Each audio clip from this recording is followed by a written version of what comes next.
Hi hello welcome back to my channel friends. ಹರ್ಷಿಕಾಳ ದೇಹ ಬೆಂಕಿಯಂತೆ ಕಾಯುತ್ತಿರುವುದನ್ನು ಕಂಡ ಗಾಬರಿಯಾದ ಸೈದ್ರಾನ್, ಅಮ್ಮೋ ಏನಿದು, ಒಡಲು ಹೀಗೆ ಬೆಂಕಿಯ ತರಹ ಕಾಯ್ತಾ ಇದೆಯಲ್ಲ, ನನ್ಗೊಂದು ಫೋನ್ ಮಾಡಿ ಹೇಳ್ಬೋದಿತ್ತಲ್ವಾ, ಇಲ್ಲ ಹಾಸ್ಪಿಟಲ್ಗಾದ್ರೂ ಹೋಗಿದ್ದೆ ಇಲ್ವಾ ಎಂದು ಕಳವಳದಿಂದ ಅವಳ ಕೆನ್ನೆಯನ್ನು ತಟ್ಟುತ್ತಾ ಅವಳನ್ನು ಎಬ್ಬಿಸಲು ಪ್ರಯತ್ನಿಸಿದನು. ಅರೆ ಮಯಕದಲ್ಲಿ ಕಣ್ಣು ತೆರೆದವಳು ಏನ್ರಿ ಎನ್ನುತ್ತಾ ಅವನ ಮಡಿಲಲ್ಲೇ ಮುಖ ಮುಚ್ಕೊಂಡ್ಳು. ಅವಳ ಈ ಪ್ರವೃತ್ತಿಯಿಂದ ಮತ್ತಷ್ಟು ಆತಂಕಗೊಂಡವನು, ಬಾ ಇವಾಗಲೇ ಹಾಸ್ಪಿಟಲ್ಗೆ ಹೋಗೋಣ, ನೀನು ಈಗಲೇ ಮಂಪಿನಲ್ಲಿರೋ ತರಹ ಇದೆಯಾ, ಮೈ ಹೀಗೆ ಬೆಂಕಿಯಂತೆ ಕಾಯ್ತಾ ಇದೆ, ನೀನು ಯಾಕೆ ಇಷ್ಟೊಂದು ಬೇಜವಾಬ್ದಾರಿಯಾಗಿದ್ದೀಯಾ ಎಂದು ಅವಳಿಗೆ ಹೇಳುತ್ತಾ ಅವಳ ಕೈಯಲ್ಲಿ ಎತ್ತಿಕೊಳ್ಳಲು ಮುಂದಾದನು. ಅದನ್ನು ತಡೆದವಳು ಬೇಡ ಎನ್ನುತ್ತಾ, ಈ ಹೊತ್ತಿನಲ್ಲಿ ಯಾಕೆ ಸುಮ್ಮನೆ ಹಾಸ್ಪಿಟಲ್ಗೆ ಹೋಗಿ ಅಲಿಬೇಕು, ಬೆಳಿಗ್ಗೆ ನೋಡ್ಕೊಳ್ಳೋಣ ಬಿಡಿ, ನೀವು ಈಗ ಊಟ ಮಾಡಿದ್ರಾ ಇಲ್ವಾ ಎಂದು ಆ ಸ್ಥಿತಿಯಲ್ಲೂ ಅವಳು ಅವನ ಬಗ್ಗೆ ವಿಚಾರಿಸಿದ್ಲು. ಅವಳ ಪ್ರೀತಿಯನ್ನ ಕಂಡ ಅವನ ಮನಸ್ಸು ಕರಗಿ ಹೋಯಿತು. ಈಗ ನಾನು ಊಟ ಮಾಡು ತುಂಬಾನೇ ಮುಖ್ಯ ನೋಡು ಎಂದು ಮೆಲ್ಲನೆ ಅವಳನ್ನು ಗದರಿಸಿದವನು ತಕ್ಷಣವೇ ತಮ್ಮ ಕೌಟುಂಬಿಕ ವೈದ್ಯರನ್ನ ಕರೆದು ಮನೆಗೆ ಬರುವಂತೆ ಹೇಳಿದನು. ಅದಕ್ಕವಳು, ನಾನೇ ಬೇಡ ಅಂತ ಹೇಳ್ದೆ, ಈ ಹೊತ್ತಿನಲ್ಲಿ ಯಾಕೆ ಅವ್ರಿಗೆಲ್ಲ ಫೋನ್ ಮಾಡಿ ಡಿಸ್ಟರ್ಬ್ ಮಾಡ್ತೀರಾ ಎಂದಳು ಮೆಲುಧ್ವನಿಯಲ್ಲಿ. ಬಾಯಿ ಮುಚ್ಚು ನೀನು, ನನಗೆ ಬರೋ ಕೋಪಕ್ಕೆ ಹಾಗೆ ನಿನ್ನ ಕೆನ್ನೆಗೊಂದು ಬಾರಿಸ್ಬೇಕು ಅನ್ನಿಸ್ತಿದೆ, ಮೈ ಹುಷಾರಿಲ್ಲ ಅಂತ ನೋಡ್ತಾ ಇದ್ದೀನಿ, ಕನಿಷ್ಠ ಜ್ಞಾನ ಇದೆಯಾ ನಿನಗೆ, ನಾನು ಕೆಲಸ ಅಂತ ಆಫೀಸ್ನೇ ಕಟ್ಕೊಂಡು ಆಳ್ತಾ ಇದ್ದೀನಿ, ನೀನಾದರೂ ಮೈ ಹುಷಾರಿಲ್ಲ ಅಂದಾಗ ಒಂದು ಮಾತು ಫೋನ್ ಮಾಡಿ ಹೇಳ್ಬೋದಿತ್ತಲ್ವಾ, ಆ ಕುಟ್ಟಿ ಸೈತಾನ್ ಎಲ್ಲೋದ್ಲು, ಯಾವಾಗ ನೋಡಿದ್ರು ಅದ್ಕೆ ಅದ್ಕೆ ಅಂತ ನೀನು ಹಿಂದೆನೆ ಸುತ್ತಾ ಇರ್ತಿದ್ಲಲ್ಲ, ಇವಾಗ ಎಲ್ಲಿ ಹೋಗಿ ಆಳದ್ಲು ಅವಳು ಎಂದು ಶ್ರಾವಣಿಯ ಬಗ್ಗೆ ಕೇಳಿದಾಗ ಅವನು ಕೋಪದಿಂದ ಇದ್ದದ್ದನ್ನು ನೋಡಿ, ಅವಳಿಗೆ ಪ್ರಾಜೆಕ್ಟ್ ವರ್ಕ್ ಇರೋದ್ರಿಂದ ಬೇಗನೆ ಊಟ ಮಾಡಿ ರೂಮ್ಗೆ ಓದ್ಕೊಳ್ಳೋದಿಕ್ಕೆ ಹೊರಟೋದ್ಲು, ನನಗೆ ಇವಾಗಷ್ಟೇ ಸಂಜೆ ಸಮಯದಿಂದ ಮೈ ಒಂಥರ ಇತ್ತು, ಸರಿ ಸ್ವಲ್ಪ ಹೊತ್ತು ಮಲ್ಗೋಣ ಅಂತ ನೋಡಿದ್ರೆ ಅಷ್ಟರಲ್ಲೇ ಜ್ವರ ಬಂದ್ಬಿಟ್ಟಿದೆ ಎಂದು ಅವಳು ಮಾತನಾಡಲು ಕಷ್ಟಪಡುತ್ತಾ ಹೇಳಿದ್ಲು. ಸರಿ, ನೀನು ಏನು ಮಾತಾಡಬೇಡ, ರಾತ್ರಿ ಏನಾದರೂ ತಿಂದ್ಯಾ ಇಲ್ವಾ ಎಂದು ಕೇಳ್ದ. ಭಯದಿಂದ ಇಲ್ಲ ಎಂದು ಮೆಲ್ಲನೆ ತಲೆಯಾಡಿಸಿದ್ಲು ಅವಳು. ಮೈ ಹುಷಾರಿಲ್ದಿದ್ದಾಗ ಏನಾದರೂ ತಿಂದು ಒಂದು ಟ್ಯಾಬ್ಲೆಟ್ ಆದರೂ ತಗೋಬೋದಿತ್ತಲ್ವಾ, ಯಾಕೀಗ ಮಾಡ್ತೀಯೋ ಗೊತ್ತಿಲ್ಲ ಎಂದು ಅವಳನ್ನು ಬೈದವನು ತಮ್ಮ ಕೋಣೆಯಲ್ಲಿದ್ದ ಇಂಟರ್ಕಾಮ್ ಮೂಲಕ ಕೆಲಸಗಾರನನ್ನ ಕರೆದು ರಾತ್ರಿಯ ಊಟವನ್ನ ಅರ್ಷಿಕಾಳಿಗೆ ತರಲು ಹೇಳ್ದ. ಮುಂದಿನ 5ನೇ ನಿಮಿಷದಲ್ಲೇ ಊಟವನ್ನ ತಂದು ಸೈತ್ರಾನ್ ಕೈಗೆ ಕೊಟ್ಟು ಹೋದರು ಅವರು. ಮೆಲ್ಲನೆ ಅವಳನ್ನು ಎಬ್ಬಿಸಿ ಕೂರಿಸಿ, 1-2 ಇಡ್ಲಿ ತಿನ್ನು, ಡಾಕ್ಟರ್ ಬಂದು ಇಂಜೆಕ್ಷನ್ ಕೊಟ್ರೆ ಆಗ್ಲೇ ಮೈಗೆ ಸ್ವಲ್ಪ ಶಕ್ತಿ ಬರುವುದು, ಇಗೋ ಎಂದು ಇಡ್ಲಿಯನ್ನ ಚಟ್ನಿಯಲ್ಲಿ ಅದ್ದಿ ಅವಳಿಗೆ ಉಣ್ಣಿಸಲು ಮುಂದಾದನು. 2 ತುತ್ತು ತಿಂದವಳು ಅದಕ್ಕಿಂತ ಹೆಚ್ಚು ತಿನ್ನಲು ಸಾಧ್ಯವಾಗದೆ ತಿಂದ ಅಲ್ಪ ಆಹಾರವನ್ನ ವಾಂತಿ ಮಾಡಿಬಿಟ್ಲು, ಅಲ್ಲಿಯೇ ಅವನ ಬಟ್ಟೆಯ ಮೇಲೆಲ್ಲ. ಅದಕ್ಕೆ ಗಾಬರಿಯಾದವಳು, ಅಯ್ಯೋ ಸಾರಿ ಬನ್ನಿ, ಇವಾಗಲೇ ಹೋಗಿ ನಿಮ್ಮ ಡ್ರೆಸ್ ಕ್ಲೀನ್ ಮಾಡ್ಕೊಂಡು ಬಂದ್ಬಿಡಬಹುದು ಎಂದು ಅವಳು ಆತಂಕದಿಂದ ಹೇಳಿದ್ಲು. ಏಯ್ ಜಸ್ಟ್ ರಿಲ್ಯಾಕ್ಸ್, ಮೈ ಹುಷಾರಿಲ್ಲ ಅಂದಾಗ ವಾಂತಿ ಆಗೇ ಆಗುತ್ತೆ, ಇದಕ್ಕೆ ಯಾಕೆ ಇಷ್ಟೊಂದು ಗಾಬರಿ ಆಗ್ತಿದ್ಯಾ ನೀನು, ಇರು ನಾನು ಹೋಗಿ ಡ್ರೆಸ್ ಕ್ಲೀನ್ ಮಾಡ್ಕೊಂಡು ಬರ್ತೀನಿ ಎಂದು ಹೇಳಿದವನು ಯಾವುದೇ ಮುಖ ಸುಕ್ಕಿಸದೆ ಬಾತ್ರೂಮ್ ಒಳಗೆ ನುಗ್ಗಿ ಬಟ್ಟೆ ಬದಲಾಯಿಸಿ ಹೊರಗೆ ಬಂದ ತಕ್ಷಣ ವೇಗವಾಗಿ ಕೆಳಗೆ ಓಡಿದನು. ಅವನ ನಡವಳಿಕೆ ಅರ್ಥವಾಗದೆ ಮುಖ ನೋಡಿದವಳು, ಎಲ್ಲೋಗ್ತಿದ್ದಾರೆ ಇವರು ಎಂದು ಅವಳೇ ನೋಡುತ್ತಿರುವಾಗ ಮತ್ತೆ ಬೇಗನೆ ರೂಮಿನೊಳಗೆ ಬಂದವನ ಕೈಯಲ್ಲಿ ಹಾಲಿನ ಲೋಟವಿತ್ತು. ತಿಂದಿದ್ದನ್ನ ವಾಂತಿ ಮಾಡಿಬಿಟ್ಟೆ ಅಲ್ವಾ, ಈ ಹಾಲನ್ನಾದ್ರೂ ಕುಡಿ ಎಂದು ಅವಳಿಗೆ ಕುಡಿಸಲು ಹೋದ. ಹಾಲಿನ ವಾಸನೆ ತಡೆಯಲಾಗದೆ ಸ್ವಲ್ಪ ಮಾತ್ರ ಕುಡಿದು ಸಾಕು ಎಂದಳು ಸುಸ್ತಾಗಿ. ಏನಮ್ಮ ನೀನು, ಹೊಟ್ಟೆಯಲ್ಲಿ ಏನೂ ಇಲ್ಲ ಅಂದ್ರೆ ಆಮೇಲೆ ನಿನ್ಗೆ ಹೇಗೆ ನಿದ್ದೆ ಬರುತ್ತೆ ಹೇಳು ಎಂದು ಅವನು ಮಾತನಾಡುತ್ತಿರುವಾಗಲೇ ವೈದ್ಯರು ಅವರ ಕೋಣೆಯ ಬಾಗಿಲನ್ನ ತಟ್ಟಿದ್ರು. ಅವರನ್ನ ಸ್ವಾಗತಿಸಿ ಅವನು ಪಕ್ಕಕ್ಕೆ ನಿಂತ. ವೈದ್ಯರು ಅರ್ಷಿಯನ್ನ ಪರೀಕ್ಷಿಸಿ ಇಂಜೆಕ್ಷನ್ ನೀಡಲು ಮುಂದಾದಾಗ ಅವಳು ಭಯದಿಂದ ಬೇಡ ಎಂದು ಹಠ ಹಿಡಿದಳು. ನನಗೆ ಇಂಜೆಕ್ಷನ್ ಎಲ್ಲ ಬೇಡ, ಬರೀ ಮಾತ್ರೆ ಮಾತ್ರ ಕೊಡಿ ಸಾಕು, ಇಂಜೆಕ್ಷನ್ ತುಂಬ ನೋವಾಗುತ್ತೆ ಎಂದು ಕೈ ಕಾಲುಗಳನ್ನು ಮುದುಡಿಕೊಂಡು ಭಯದಿಂದ ಬೇಡವೆನ್ನಲು ಅವಳ ಈ ನಡವಳಿಕೆಗೆ ಸೈತ್ರಾನ್ ನಗು ಬಂದಿತು. ಮೇಡಮ್, ಇಂಜೆಕ್ಷನ್ ಕೊಟ್ರೇನೆ ಜ್ವರ ಕಡಿಮೆ ಆಗೋದು, ಇರುವೆ ಕಚ್ಚಿದಾಗೆ ಇರುತ್ತೆ, ಸ್ವಲ್ಪ ತಡ್ಕೊಳ್ಳಿ ಎಂದು ವೈದ್ಯರು ಹೇಳಿದ್ರು. ನನಗೆ ಬೇಡವೇ ಬೇಡ ಎಂದು ಭಯದಿಂದ ನಡುಗಿದವಳು ವೇಗವಾಗಿ ಅವಳ ಹತ್ತಿರ ಹೋದ ಸೈತ್ರಾನ್ ಅವಳ ಕೈ ಕಾಲುಗಳನ್ನು ಗಟ್ಟಿಯಾಗಿ ಹಿಡ್ಕೊಂಡು ವೈದ್ಯರು ಅವಳು ಕಿರುಚಾಡುವುದನ್ನು ಲೆಕ್ಕಿಸದೆ ಇಂಜೆಕ್ಷನ್ ಕೊಟ್ಬಿಟ್ರು ಅವಳಿಗೆ. ಅಷ್ಟೇ ತಾನೇ, ಇದಕ್ಕೆ ಯಾಕೆ ಇಷ್ಟೊಂದು ಹತ್ತು ಆರ್ಭಟ ಮಾಡ್ತೀಯಾ ಎಂದು ಸೈತ್ರಾನ್ ಅವಳ ಕಣ್ಣಲ್ಲಿ ಬರುತ್ತಿದ್ದ ಕಣ್ಣೀರನ್ನ ಒರೆಸುತ್ತಾ ಹೇಳ್ದ. ಅವನ ಕೈಯನ್ನ ಜಾಡಿಸಿ ತಳ್ಳಿಬಿಟ್ಲು. ತುಟಿ ಕಚ್ಚಿ ಕಣ್ಣಲ್ಲಿ ಕಣ್ಣೀರಿನೊಂದಿಗೆ ಕೋಪದಿಂದ ಅವನನ್ನ ದಿಟ್ಟಿಸ್ತಾ ಇದ್ಲು. ಅವಳ ಈ ಸಣ್ಣ ಮಗುವಿನಂತಹ ನಡವಳಿಕೆಗೆ ನಕ್ಕವನು ಅವಳ ಮೂಗು ಹಿಡಿದು ಆಡಿಸಿದಾಗ ಮತ್ತೆ ಅವನ ಕೈಯನ್ನ ತಳ್ಳಿ ಮುಖವನ್ನ ಮಗುವಿನಂತೆ ತಿರುಗಿಸ್ಕೊಂಡ್ಳು. ನಿಮ್ಮ ವೈಫ್ಗೆ ಇಷ್ಟೊಂದು ಭಯ ಇರಬಾರ್ದು ಸರ್. ಒಂದು ಸಣ್ಣ ಇಂಜೆಕ್ಷನ್ಗೆ ಎಷ್ಟು ಆರ್ಭಟ ಮಾಡ್ತಾರೆ ಎಂದು ವೈದ್ಯರು ನಗುತ್ತಾ ಹೇಳಿದ್ರು. ಅವರನ್ನ ಕೋಪದಿಂದ ನೋಡಿದಳು ಹರ್ಷಿಕಾ. ಅಯ್ಯೋ ಮೇಡಮ್, ನನ್ನನ್ನು ಬಿಟ್ಬಿಡಿ, ನನ್ನನ್ನು ಹಾಗೆ ನೋಡಬೇಡಿ ಎಂದು ಹೇಳಿ ಅವರು ಸೈತ್ರಾನ್ನಿಂದ ಬೀಳ್ಕೊಟ್ಟು ಹೊರಗೆ ಹೊರಟೋದ್ರು. ಇಂಜೆಕ್ಷನ್ ಕೊಟ್ಟ ಜಾಗವನ್ನ ಉಜ್ಜಿಕೊಳ್ಳುತ್ತಾ ಕುಳಿತಿದ್ದಳು ಹರ್ಷಿಕಾ, ಕಣ್ಣಿನಲ್ಲಿ ನೀರು ಸುರಿಸುತ್ತಾ. ಆಗಾಗ ಕಣ್ಣೀರನ್ನ ಒರೆಸಿಕೊಳ್ಳುತ್ತಾ ಅವಳು ಕುಳಿತಿರಲು ಅವಳ ಈ ನಡವಳಿಕೆಗೆ ನಕ್ಕವನು ಅವಳನ್ನ ತನ್ನ ಎದೆಗೆ ಒರಗಿಸಿಕೊಂಡು ಬೆನ್ನು ತಟ್ಟಿದನು. ಆಗ ಅವನ ಎದೆಯ ಕೂದಲನ್ನ ಗಟ್ಟಿಯಾಗಿ ಎಳೆದವಳು ಅವಳು ಕೂಗಾಡುವುದನ್ನ ಕೇಳಿ ನಗುತ್ತಲೇ ಅವನ ಎದೆಯ ಮೇಲೆ ಸಾಗಿ ನಿದ್ದೆಗೆ ಜಾರಿದಳು. ರಾಕ್ಷಸಿ ಸೇಡ್ ತೀರಿಸ್ಕೊಂಡ್ಲು ಎಂದನು ಎದೆಯನ್ನ ಸವರಿಕೊಳ್ಳುತ್ತಾ. ಬೆಳಿಗ್ಗೆ ಬಹಳ ಹೊತ್ತಾದರೂ ಅವಳು ಏಳದೆ ಔಷಧಿಯ ಪ್ರಭಾವದಿಂದ ಮಲಗಿದ್ದಾಗ ಅವಳನ್ನ ಎಬ್ಬಿಸಿ ಕೂರಿಸಿದವನು ಮುಖ ಕೈ ಕಾಲುಗಳನ್ನೆಲ್ಲ ಬಿಸಿ ನೀರಿನಲ್ಲಿ ಬಟ್ಟೆಯನ್ನ ನೆನೆಸಿ ಒರೆಸಿಬಿಟ್ಟನು. ಅವನ ಈ ನಡವಳಿಕೆಗೆ ಅವಳು ಮೈ ಮುದುಡಿಕೊಂಡಳು. ಈಗ್ಯಾಕೆ ಹೀಗೆಲ್ಲ ಮಾಡ್ತಿದ್ದೀರಾ? ನಾನೇ ತಾನೇ ಮಾಡ್ತಾ ಇರೋದು. ರಸ್ತೆಯಲ್ಲಿ ಹೋಗೋನು ಒರೆಸ್ತಾರ ಹೀಗೆ ಮಾಡ್ತಾ ಇದೀಯಾ? ಸುಮ್ಮನೆ ಇರು ಎಂದು ಅವನು ಸುಳ್ಳು ಕೋಪದಿಂದ ಬೆದರಿಸ್ದ. ಮುಖವನ್ನ ಮಗುವಿನಂತೆ ಸುರುಳಿ ಇಟ್ಕೊಂಡವಳು ಅವಳು. ನಿನ್ನ ಪ್ರತಿಯೊಂದು ಸಣ್ಣ ಸಣ್ಣ ನಡವಳಿಕೆಯು ನನ್ನ ಮನಸ್ಸನ್ನ ಕದಿಯುತ್ತಿದೆ ಅಮ್ಮು ಎಂದು ಮನಸ್ಸಿನಲ್ಲಿ ಅಂದುಕೊಂಡವನು ಅವಳ ಕೆನ್ನೆಯನ್ನ ಚಿವುಟಿ ತನ್ನ ತೊಟಿಯಿಂದ ಮುತ್ತಿಟ್ಟನು. ಅವನು ಚಿವುಟಿದ ಕೆನ್ನೆಯನ್ನ ಸವರುತ್ತಾ ಅವನನ್ನ ಕೋಪದಿಂದ ನೋಡಿದಳು ಅವಳು. ಅಷ್ಟರಲ್ಲೇ ಕೆಲಸದವಳು ಬೆಳಗಿನ ಉಪಹಾರಕ್ಕಾಗಿ ಅವಳಿಗೆ ಇಡಿಯಪ್ಪ ಮತ್ತು ಕಾಯಿ ಹಾಲು ತಂದಿಟ್ಟಳು. ಅದನ್ನ ನೋಡಿ ಅವಳ ಮುಖ ಮುಸ್ಸಂಜೆಯಂತೆ ಸುರುಳಿಯಾಯಿತು.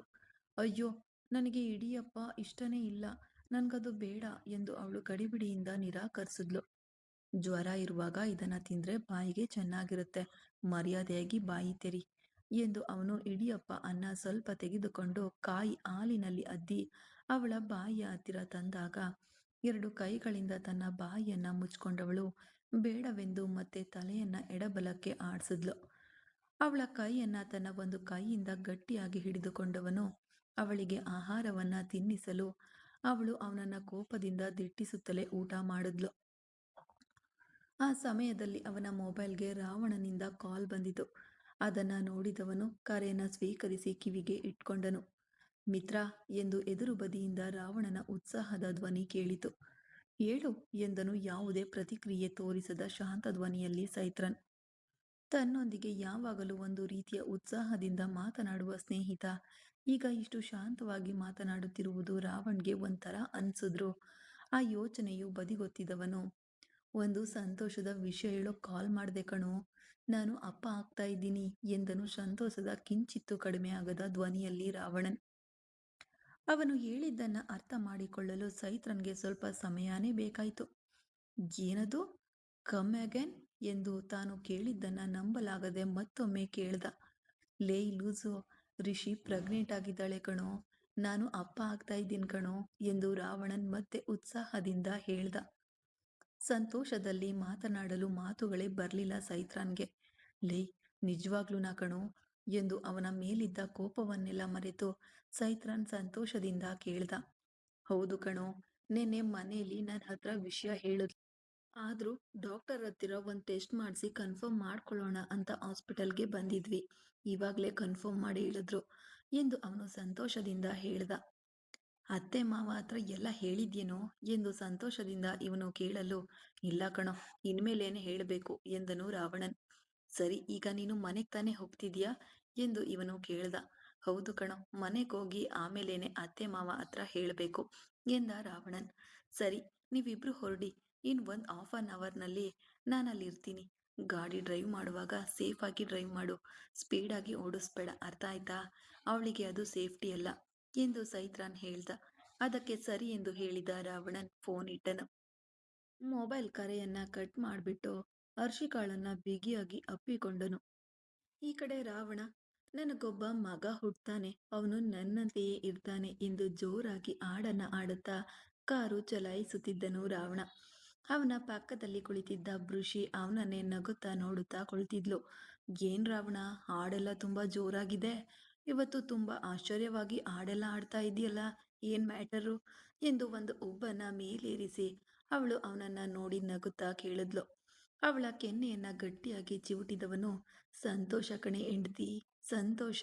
ಮನಸ್ಸಿನೊಳಗೆ ಅಷ್ಟೊಂದು ಸಂತೋಷವಾಗಿದೆ ಇವಾಗ, ಅದಕ್ಕೆ ಆಡ್ತಾ ಇರೋ ಹಾಡು ಇದು ಎಂದು ಅವನು ಸ್ಟೇರಿಂಗ್ ಮೇಲೆ ತಾಳ ಹಾಕುತ್ತಾ ಓರೆಗಣ್ಣಿನಿಂದ ಅವಳನ್ನ ನೋಡಿ ಹೇಳಿದನು. ಅಬ್ಬಬ್ಬಾ ಎಂದಳು ಒಂದು ಉಬ್ಬು ಮೇಲೇರಿಸಿ ಅವಳು. ನಿನಗೇನು ನಾನು ಸಂತೋಷ ಪಡೋದನ್ನ ನೋಡಿ ಅಸೂಯೆ ಆಗ್ತಾ ಇದೆಯಾ ಎಂದು ಅವನು ಕೇಳಿದ. ಹಾಗೆ ಅವನ ತುಟಿಯನ್ನ ಚಿವುಟಿದವಳು, ಬರುತ್ತಾ ನೀನ್ ತುಂಬಾ ಓವರ್ ಮಾಡ್ತಿದ್ಯಾ ಕಣೋ ಎಂದು ಅವಳು ರೇಗಿಸುತ್ತಾ ಹೇಳಿದ್ಲು. ಅವಳನ್ನ ಕಣ್ಣು ಸಣ್ಣಗಾಗಿಸಿ ಸುಳ್ಳು ಕೋಪದಿಂದ ದಿಟ್ಟಿಸಿದನು ಅವನು. ಗಾಡಿ ಓಡಿಸುವಾಗ ರಸ್ತೆಯ ಮೇಲೆ ಗಮನ ಇರಬೇಕು ಪುರುಷ್ರೇ. ಹೀಗೆ ಹೆಂಡತಿಯನ್ನೇ ಸೈಡ್ ಹೊಡಿತಾ ಬಂದ್ರೆ ಎಲ್ಲಾದರೂ ಹೋಗಿ ಆಕ್ಸಿಡೆಂಟ್ ಆಗಿ ಡಿಕ್ಕಿ ಹೊಡೆಯಬೇಕಾಗತ್ತೆ ಎಂದು ಅವಳು ಹೇಳಿದ್ಲು. ಅವಳ ಬಾಯಿಗೆ ಪಠಾರನೆ ಮೆಲ್ಲಗೆ ಹೊಡೆದನು ಅವನು. ತಿಳುವಳಿಕೆ ಇಲ್ದವಳೆ, ಇವಾಗ ತಾನೇ ಒಂದು ಒಳ್ಳೆಯ ವಿಷಯ ತಿಳಿದಿದೆ, ಈ ತರಹದ ಸಮಯದಲ್ಲಿ ಯಾಕೆ ಹೀಗ್ ಮಾತನಾಡ್ತೀಯಾ ಎಂದು ಅವನು ಹೇಳಲು, ತುಂಬಾ ತನ್ಬಿಡಿ ಎಂದು ಮುನಿಸಿಕೊಂಡಳು ಅವಳು. ಏನ್ ಸರ್ರು, ವಿಷಯ ತಿಳಿದ ತಕ್ಷಣ ಭಾವನಿಗೆ ಫೋನ್ ಮಾಡಿ ಹೇಳ್ಬಿಟ್ಟ ಹಾಗಿದೆ ಎಂದು ಅವಳು ನಗುತ್ತಾ ಕೇಳಿದ್ಲು. ಹೌದು, ನನ್ನ ಜೀವನದಲ್ಲಿ ನನಗಾಗಿ ಮೊದಲಿನಿಂದ ಇರೋನು ಅವನೇ ಅಂದಮೇಲೆ ಅವನತ್ರ ತಾನೇ ನಾನು ಯಾವುದೇ ಒಳ್ಳೆಯ ವಿಷಯ ಬಂದರೂ ಮೊದಲು ಹೇಳಬೇಕು ಎಂದು ಕಾರು ಚಲಾಯಿಸುತ್ತಾ ಅವನು ಹೇಳಿದ. ಯಾಕೆ ನಿನ್ಗೆ ಸೈತ್ರನ್ ಭಾವನ ಮೇಲೆ ಒಂದು ವೈಯಕ್ತಿಕ ಪ್ರೀತಿ ಇದೆ ಎಂದು ಆಶ್ಚರ್ಯದಿಂದ ಅವನನ್ನ ನೋಡಿ ಅವಳು ಕೇಳಿದ್ದಳು. ಅದನ್ನ ಕೇಳಿ ನಗುತ್ತಾ ಅವನನ್ನ ತಿರುಗಿ ನೋಡಿದವನು ಮತ್ತೆ ರಸ್ತೆಯ ಮೇಲೆ ಗಮನ ಹರಿಸುತ್ತಾ, ನನ್ನ ಲೈಫ್ನಲ್ಲಿ ಇದುವರೆಗೂ ಏನ್ ನಡೆದಿದೆ ಅಂತ ನಿನಗ್ ಗೊತ್ತಾ? ಐ ಮೀನ್ ನನ್ನ ಚಿಕ್ಕ ವಯಸ್ಸಿನ ಲೈಫ್ ಹೇಗಿತ್ತು ಅಂತ ನಿನಗ್ ಗೊತ್ತಾ ಎಂದು ಅವನು ಕೇಳ್ದ. ಇಲ್ಲ ಎಂದು ತಲೆಯಾಡ್ಸಿದ್ಲು ಅವಳು. ಯಾಕೆ, ನೀನು ನನ್ನ ಹತ್ರ ಅದ್ರ ಬಗ್ಗೆ ಕೇಳಲೇ ಇಲ್ಲ ಎಂದು ಅವನು ಪ್ರಶ್ನೆಯಾಗಿ ಉಬ್ಬು ಮೇಲೇರಿಸಲು, ನಿನ್ನ ಫಾಸ್ಟ್ ಲೈಫ್ ಬಗ್ಗೆ ಕೇಳಿ ನಿನ್ನನ್ನು ಕಷ್ಟಪಡಿಸ್ಬಾರ್ದು ಅಂತ ಅಂದ್ಕೊಂಡೆ. ನಿನ್ನ ಪ್ರೆಸೆಂಟ್ ನಾನಿರುವಾಗ ಇನ್ಮೇಲೆ ನಿನಗೆ ಸಂತೋಷ ಮಾತ್ರ ಸಿಗಬೇಕು ಅಂತ ನಾನು ಅಂದುಕೊಳ್ಳೋದ್ರಲ್ಲಿ ಏನು ತಪ್ಪಿದೆ ಎಂದು ಅವಳು ಹೆಗಲು ಕುಲುಕಿದಳು. ಹೆಗಲಿಗೆ ಅವಳನ್ನ ಅಪ್ಪಿಕೊಂಡವನು ಅವಳ ಹಣೆಯ ಮೇಲೆ ಮುತ್ತಿಟ್ಟು ಅವಳನ್ನ ಪಕ್ಕಕ್ಕೆ ಸರಿಸಿದನು. ನಿನಗೆ ಇಷ್ಟ ಇದ್ರೆ ನಿನ್ನ ಭೂತಕಾಲದ ಬಗ್ಗೆ ಹೇಳಬಹುದು, ನಿನಗೆ ಕಷ್ಟ ಆಗತ್ತೆ ಅನ್ಸಿದ್ರೆ ಹೇಳ್ಬೇಕಾದ ಅಗತ್ಯ ಇಲ್ಲ ಎಂದು ಅವಳು ಹೇಳಿದಾಗ ಒಂದು ದೀರ್ಘ ನಿಶ್ವಾಸ ಬಿಟ್ಟವನು, ನಾನು ಹುಟ್ಟಿದ ಕೆಲವೇ ದಿನಗಳಲ್ಲಿ ನನ್ನ ತಂದೆ ಹಾರ್ಟ್ ಅಟ್ಯಾಕ್ನಿಂದ ತೀರಿ ಹೋದ್ರು. ಅದಕ್ಕೆ ಕಾರಣ ಅತಿಯಾದ ಬಿಸ್ನೆಸ್ ಪ್ರೆಷರ್ ಅಷ್ಟೇ. ಅದಾದ ನಂತರ ನನ್ನ ತಾಯಿ ನನ್ನ ಬಗ್ಗೆ ಗಮನ ಕೊಡದೆ ಸ್ವತಂತ್ರವಾಗಿ ಅವರ ಇಷ್ಟ ಬಂದಂತೆ ಊರು ಜಗತ್ತನ್ನೆಲ್ಲ ಸುತ್ತಲು ಆರಂಭಿಸಿದ್ರು. ಅದು ತಿಳಿದು ಬಂದಾಗ ನನ್ನ ತಾಯಿಯ ತಾಯಿ ಅಂದ್ರೆ ನನ್ನ ಅಜ್ಜಿ ಅವರು ನನ್ನನ್ನ ಜವಾಬ್ದಾರಿಯಿಂದ ತೆಗೆದುಕೊಂಡು ಬೆಳೆಸಲು ಆರಂಭಿಸಿದ್ರು. ನನ್ನ ತಾತ ನಾನು ಹುಟ್ಟುವುದಕ್ಕೆ ಮುಂಚೆಯೇ ತೀರಿ ಹೋಗಿದ್ರು. ಅದರಿಂದ ಒಂಟಿತನದಲ್ಲಿದ್ದ ನಮ್ಮ ಅಜ್ಜಿಗೆ ನಾನೇ ಒಂದು ಮನಸ್ಸಿನ ನೆಮ್ಮದಿಯಾಗಿ ಸಿಕ್ಕಿದೆ. ನನ್ನನ್ನ ತುಂಬಾ ಕಾಳಜಿಯಿಂದ ನೋಡ್ಕೊಳ್ಳೋಕ್ಕೂ ಆರಂಭಿಸಿದ್ರು. ಅಪರೂಪಕ್ಕೆ ನನ್ನ ತಾಯಿ ಹತ್ರ ನನ್ನನ್ನ ಯಾಕೆ ಅಮ್ಮ ಸರಿಯಾಗಿ ನೋಡ್ಕೊಳ್ತಿಲ್ಲ ಎಂದು ನನ್ನ ಅಜ್ಜಿ ಜಗಳ ಆಡುವಾಗ ಅವರು ಒಂದು ಮಿತಿಗಿಂತ ಹೆಚ್ಚು ತಡೆದುಕೊಳ್ಳಲು ಸಾಧ್ಯವಾಗದೆ ನನಗೆ ಬೇಡ ಎಂದು ನನ್ನನ್ನು ಎಸೆದ್ಬಿಟ್ಲು. ಅವರ ಕ್ಲೋಸ್ ಫ್ರೆಂಡ್ ಒಬ್ಬರನ್ನ ಮದುವೆ ಆಗಿ ದೂರ ಹೊರಟೋದ್ರು ಎಂದು ಅವನು ನಿಲ್ಲಿಸ್ದ. ಅವನು ಹೇಳುವುದನ್ನ ಅವಳು ಶಾಂತವಾಗಿ ಕೇಳಿಸ್ತಿದ್ಲು. ಅವರು ನನ್ನನ್ನು ಬಿಟ್ಟು ಹೋದದ್ದು ಕೂಡ ನನಗೆ ಕಷ್ಟ ಅನ್ನಿಸ್ಲಿಲ್ಲ. ಯಾಕಂದ್ರೆ ನಾನು ಅವರನ್ನ ಅಮ್ಮ ಅಂತ ಕರೆದಿದ್ದು ಕೂಡ ಇಲ್ವಲ್ಲ. ಹಾಗಿರುವಾಗ ನನಗೆ ಹೇಗೆ ಕಷ್ಟ ಆಗುತ್ತೆ ಹೇಳು. ಅದಾದ ನಂತರ ನನ್ನ ಅಜ್ಜಿ ನನ್ನನ್ನು ಇನ್ನೂ ತುಂಬ ಗಮನವಿಟ್ಟು ಬೆಳೆಸಲು ಆರಂಭಿಸಿದ್ರು. ಹಾಗಿರುವಾಗ ನನಗೆ 14 ವರ್ಷ ಆಗುವಾಗ ಅವರಿಗೆ ಮೈ ಹುಷಾರಿಲ್ಲದೆ ತೀರಿ ಹೋದ್ರು. ಅವರು ಸಾಯುವಾಗ ನನ್ನ ಹತ್ರ ಹೇಳಿದ ವಿಷಯ, ಈ ಜಗತ್ತಿನಲ್ಲಿ ನಿನಗೆ ಅಂತ ಜೊತೆಯಾಗಿ ನೀನು ಮಾತ್ರವೇ ಇರಬೇಕು. ಯಾರನ್ನ ಸುಲಭವಾಗಿ ನಂಬಬೇಡ. ಎಲ್ಲದರಲ್ಲೂ ಒಂದು ಜಾಗ್ರತೆ ನಿನಗೆ ಇರಲೇಬೇಕು. ಯಾವುದೇ ವಿಷಯವನ್ನ ಮಾಡುವ ಮುಂಚೆಯೂ 1000 ಸಲ ಯೋಚಿಸಿ ನೋಡು. ಆದ್ರೆ ಮಾಡಿದ ನಂತರ ನೀನು ಮಾಡಿದ್ದು ಸರಿನಾ ತಪ್ಪಾ ಅಂತ ಯೋಚಿಸ್ಬೇಡ ಎಂದು ಅವರು ನನಗೆ ಹೇಳಿದ್ ಓದುದನ್ನೇ ನಾನು ಇವಾಗಿನವರೆಗೂ ಫಾಲೋ ಮಾಡಿಕೊಂಡು ಬರ್ತಾ ಇದ್ದೀನಿ. ನಾನು ಯಾಕೆ ತುಂಬ ತಿಮಿರು ಹಿಡಿದವನಾಗಿ ಒರಟನಾಗಿ ಬದಲಾದೆ ಅಂತ ನಿನ್ಗಿವಾಗ ಅರ್ಥ ಆಗಿರಬಹುದು. ಅದೆಲ್ಲದಕ್ಕೂ ಕಾರಣ ನನ್ನನ್ನ ಎತ್ತ ತಾಯಿ. ಸ್ವಲ್ಪ ಕೂಡ ನಮಗೊಂದು ಮಗು ಇದೆ ಅನ್ನೋ ಯೋಚನೆಯೇ ಇಲ್ಲದೆ ಅವರು ನನ್ನನ್ನ ಬಿಟ್ಟು ಹೋದ್ಮೇಲೆಯೇ ಈ ಜಗತ್ತಿನಲ್ಲಿ ನನ್ನ ಅಜ್ಜಿಯನ್ನ ಬಿಟ್ರೆ ಬೇರೆ ಯಾರು ಒಳ್ಳೆಯವರಲ್ಲ ಅಂತ ನನ್ಗನ್ನಿಸಿತು. ಆದ್ರೆ ಹಾಗಿರುವಾಗ ನನ್ನ ಜೀವನದೊಳಗೆ ಬಂದವನೇ ಮಿತ್ರನ್. ಆರಂಭದಲ್ಲಿ ಅವನನ್ನು ಕೂಡ ನನ್ನ ಸ್ನೇಹಿತನಾಗಿ ಒಪ್ಕೊಂಡಿರ್ಲಿಲ್ಲ. ಅವನನ್ನ ದೂರವೇ ಇಟ್ಟಿದ್ದೆ. ಆದ್ರೆ ಅವನ ನಿಜವಾದ ಪ್ರೀತಿ ನನ್ಗೆ ಅರ್ಥವಾಯಿತು. ಅವನು ಕೂಡ ನನ್ನದೇ ಪರಿಸ್ಥಿತಿಯಲ್ಲಿದ್ದಾನೆ ಅನ್ನೋದು ನನಗೆ ತಿಳಿದ ಮೇಲೆಯೇ ಅವನನ್ನ ನನ್ನ ಸ್ನೇಹಿತನಾಗಿ ನಾನು ಒಪ್ಕೊಂಡೆ ಎಂದು ಅವನು ನಿಲ್ಲಿಸಲು ಅವನನ್ನ ವೇದನೆಯಿಂದ ನೋಡಿದಳು ಅವಳು. ನೀನು ಯೋಚಿಸಿ ಕಷ್ಟ ಪಡ್ಬೇಡ. ನಾನೇ ಅದ್ರ ಬಗ್ಗೆ ಎಲ್ಲ ನೆನೆದು ಬೇಸರ ಪಟ್ಕೊಳ್ಳೋದಿಲ್ಲ. ಏನು, ನನ್ನ ಅಜ್ಜಿ ತೀರಿ ಹೋದಾಗ ಸ್ವಲ್ಪ ಕಷ್ಟವಾಯಿತು. ಅದಾದ ನಂತರ ಅದನ್ನ ನಾನು ಮರ್ತೆ. ಅದ್ರಿಂದ ಹೊರಗ್ ಬಂದ್ಬಿಟ್ಟೆ. ಯಾಕಂದ್ರೆ ಮಿತ್ರನ್ ನನ್ನನ್ನ ಅದನ್ನ ಮರೆಯುವಂತೆ ಮಾಡ್ದ. ಅವನಿಗೆ 1000 ಕಷ್ಟಗಳಿದ್ರು ಅದನ್ನ ಹೊರಗೆ ತೋರಿಸಿಕೊಳ್ಳೋದಿಲ್ಲ. ಆದ್ರೆ ನನಗೆ ಒಂದು ಸಣ್ಣ ಕಷ್ಟ ಬಂದ್ರು ಅದನ್ನ ಅವನಿಗೆ ತಡೆದುಕೊಳ್ಳಲು ಆಗೋದಿಲ್ಲ. ಅದಕ್ಕೆ ನಾವಿಬ್ರು ತುಂಬಾ ಕ್ಲೋಸ್ ಆಗ್ಬಿಟ್ವಿ. ಇವಾಗ ಕೂಡ ನಾನು ಅವನ ಹತ್ರ ಯಾಕೆ ಫಸ್ಟ್ ವಿಷಯ ಹೇಳಿದೆ ಅಂತ ಕೇಳಿದ್ಯಲ್ಲ, ಅದಕ್ ಕಾರಣ ಅದೇ.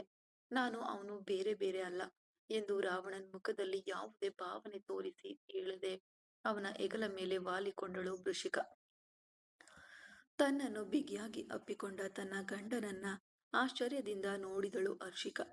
ಅವಳನ್ನ ಅಪ್ಪಿಕೊಂಡವನು ಅವನ ಹೆಗಲಿನಲ್ಲಿ ಮುಖ ಮುಚ್ಕೊಂಡು, ನಾನು ಎಷ್ಟು ಸಂತೋಷವಾಗಿದ್ದೀನಿ ಗೊತ್ತಾ ಅಮ್ಮು. ನನ್ನ ಸ್ನೇಹಿತ ಅಪ್ಪ ಆಗ್ತಾ ಇದ್ದಾನೆ. ಇದನ್ನ ಕೇಳುವಾಗ್ಲೇ ನನ್ಗೆಷ್ಟು ಸಂತೋಷ ಆಗ್ತಿದೆ ಗೊತ್ತಾ ಎಂದು ಅವನು ಭಾವುಕನಾಗಿ ಮಾತನಾಡ್ದ. ಅವನು ಹೇಳುವುದು ಅರ್ಥವಾಗದೆ ಕಣ್ಣು ಬಿಟ್ಟು ನೋಡಿದಳು ಹರ್ಷಿಕ. ಅವಳಿಂದ ಪಕ್ಕಕ್ಕೆ ಸರಿದವನು ಅವಳ ಕೆನ್ನೆಯನ್ನ ಕೈಯಲ್ಲಿ ಹಿಡಿದು, ನಿನ್ನ ತಂಗಿ ಅಮ್ಮ ಆಗ್ತಾ ಇದ್ದಾಳೆ, ನೀನು ದೊಡ್ಡಮ್ಮ ಆಗ್ತಾ ಇದ್ಯಾ, ನಾನು ದೊಡ್ಡಪ್ಪ ಆಗ್ತಾ ಇದ್ದೀನಿ ಎಂದನು ಸಂತೋಷದಿಂದ. ಅವನು ಹೇಳಿದ್ದನ್ನ ಕೇಳಿ ಸಂತೋಷದಲ್ಲಿ ಕಣ್ಣುಗಳು ಅರಳಿದವು ಅವಳಿಗೆ. ನಿಜವಾಗ್ಲೂನಾ ಹೇಳ್ತಾ ಇದ್ದೀರಾ ಎಂದು ಅವಳು ಸಂತೋಷದಿಂದ ಮಾತು ಬಾರದೆ ಕೇಳಿದ್ಲು. ಹೌದು ಎಂದು ಅದಕ್ಕೆ ತಲೆಯಾಡಿಸಿದವನು ಇವಾಗಷ್ಟೇ ಫೋನ್ ಮಾಡಿ ಅವನು ಹೇಳ್ದ. ಕನ್ಫರ್ಮ್ ಮಾಡಿದ್ದಾರಂತೆ ಡಾಕ್ಟರ್. ಇವಾಗ ಮನೆಗೆ ಅವರು ಹೋಗ್ತಾ ಇದ್ದಾರೆ. ಅದಕ್ಕೆ ಅವರನ್ನ ಸೇಫ್ ಆಗಿ ಹೋಗೋಕೆ ಹೇಳಿದೆ. ನಾನಿವಾಗ ಹೋಗಿ ಅವರನ್ನ ನೋಡ್ಬಿಟ್ಟು ಬರ್ತೀನಿ. ನಿನ್ಗೆ ಮೈ ಹುಷಾರಾದ್ಮೇಲೆ ನಿನ್ನನ್ನು ಕರ್ಕೊಂಡು ಹೋಗ್ತೀನಿ, ಸರಿನಾ ಎಂದು ಅವನು ಹೇಳ್ದ. ಏನ್ ನೀವು ಹೀಗೆ ಹೇಳ್ತೀರಾ? ಅದೆಲ್ಲ ಆಗಲ್ಲ. ಇವಾಗ್ಲೇ ನಾನು ನನ್ನ ತಂಗಿಯನ್ನ ನೋಡ್ಬೇಕು. ಬನ್ನಿ ಹೋಗೋಣ ಎಂದಳು ಹೊದಿಕೆಯನ್ನ ಕೊಡವಿ ಎದ್ದವಳು. ಅವಳನ್ನ ತಡೆದು ಹಿಡಿದವನು, ಏ ಲೂಸು, ನಿನ್ಗೆ ಮೈ ಹುಷಾರಿಲ್ಲ ಅದು ನೆನಪಿದೆ ಅಲ್ವಾ? ಈ ತರಹದ ಸಮಯದಲ್ಲಿ ಅಲ್ಲಿಗೆ ಬರ್ತೀನಿ ಅಂತ ಹೇಳ್ತೀಯಾ? ನಿನ್ ಕೈಯಲ್ಲಿ ತಡೆದುಕೊಳ್ಳೋಕಾಗಲ್ಲ. ಮರ್ಯಾದೆಯಾಗಿ ಇಲ್ಲೇ ಇರು. ನಾನು ಹೋಗಿ ನೋಡ್ಬಿಟ್ಟು ಬರ್ತೀನಿ ಎಂದು ಸೈತ್ರಾನ್ ಹೇಳ್ದ. ಸಾಧ್ಯವೇ ಇಲ್ಲ, ನಾನು ಬಂದೇ ಬರ್ತೀನಿ ಎಂದು ಹಠ ಹಿಡಿದಳು ಹರ್ಷಿಕಾ. ನಿನ್ಗೆಲ್ಲ ಹೇಳಿದ್ರೆ ಕೇಳಲ್ಲ ಬಿಡು. ಸರಿ ಬಾ ಎಂದು ಅವಳಿಗೆ ಒಂದು ಸ್ವೆಟರ್ ಧರಿಸಿ ಹೊರಗೆ ಕರೆಕೊಂಡು ಬಂದನು. ಕೆಳಗೆ ಊರ್ಮಿಳ ಕುಳಿತಿರಲು ಅವರ ಕಾಲಿಗೆ ಎಣ್ಣೆ ಹಚ್ಚಿ ಮಸಾಜ್ ಮಾಡುತ್ತಿದ್ದರು ಆದಿಕೇಶವನ್. ಮೆಟ್ಟಿಲುಗಳ ಮೇಲೆ ತನ್ನ ಹೆಂಡತಿಯೊಂದಿಗೆ ಇಳಿದು ಬಂದ ಸೈತ್ರಾನ್ ಅದನ್ನ ಶೂನ್ಯ ಭಾವದಿಂದ ನೋಡುತ್ತಾ ಬಂದ. ತನ್ನ ಕೋಣೆಯಿಂದ ಹೊರಗೆ ಬಂದ ಶ್ರಾವಣಿ ಹರ್ಷಿಕಾಳ ಸ್ಥಿತಿಯನ್ನ ಕಂಡು ಗಾಬರಿಯಾದ್ಲು. ಏನಾಯ್ತು ಅತ್ತಿಗೆ? ಮೈಗೇನಾದ್ರೂ ಹುಷಾರಿಲ್ವಾ? ಸ್ವೆಟರ್ ಎಲ್ಲ ಹಾಕೊಂಡಿದ್ದೀರಾ ಎಂದು ಆತಂಕದಿಂದ ಅವಳು ಕೇಳಿದ್ಲು.